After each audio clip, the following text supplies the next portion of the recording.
টুনটুন করে বেজে ওঠে সাইকেলের ঘণ্টা। গ্রামের সরু পথে সারি সারি সাইকেল ছুটছে একই গন্তব্যে। এ সাইকেল আরোহীদের গন্তব্য পাকুন্দিয়ার Chortiki girls school and college, স্থানীয়দের কাছে যা সাইকেল বালিকা বিদ্যালয় নামে পরিচিত। শিক্ষার্থীদের একজন চরকাউনা গ্রামের মাইশা জান্নাত অপর্ণা প্রতিদিন কয়েক কিলোমিটার সাইকেল চালিয়ে আসে স্কুলে। স্বপ্ন একদিন ব্যারিস্টার হবে। তার কাছে সাইকেল শুধু বাহন নয়, স্বপ্ন ছোঁয়ার সঙ্গী। মেয়ে ক্ষেত্রে অনেকে বলে যে মেয়ে হয়ে তুমি কেন সাইকেল চালাও, আমার কিছু আসে না। আমি যখন বড় হব, পড়ালেখা করব, তখন সবাই বলবে না আমি এটা সাইকেল চালিয়ে অনেক বড় কিছু করতে পারছি। 1993 সালে প্রতিষ্ঠিত এই শিক্ষা প্রতিষ্ঠানে 4 শতাধিক শিক্ষার্থীর প্রায় 40% সাইকেলে করে আসে। চরকাউনা, বারোঘর, নয়াপাড়া, ব্রাহ্মণচর, বেলতলি, মধ্যপাড়া, মহিষাকান্দি, নতুন বাজার সহ আশপাশের বিভিন্ন গ্রাম থেকে কয়েক কিলোমিটার পাড়ি দিয়ে আসে তারা।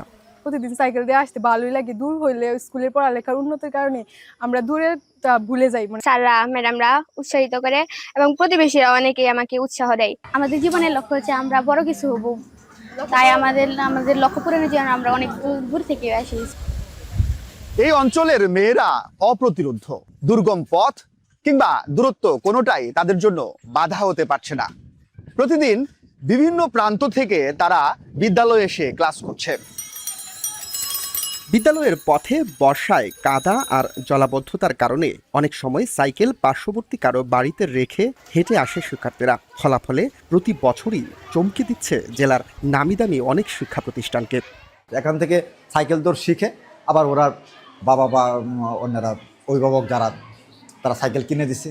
প্রশাসনের দৃষ্টি আকর্ষণ করব, তারা যেন এই রাস্তাঘাটগুলো একটু মেরামতের দিকে ব্যবস্থা নেয়, তাহলে আমাদের শিক্ষার্থীদের খুব উপকৃত হবে। নারীদের নানা প্রতিবন্ধকতা আর সীমাবদ্ধতার পরও দারুণ সাফল্য এসব শিক্ষার্থীদের। বিভিন্ন সমস্যা শিগগিরই সমাধানের আশ্বাস উপজেলা নির্বাহী কর্মকর্তার।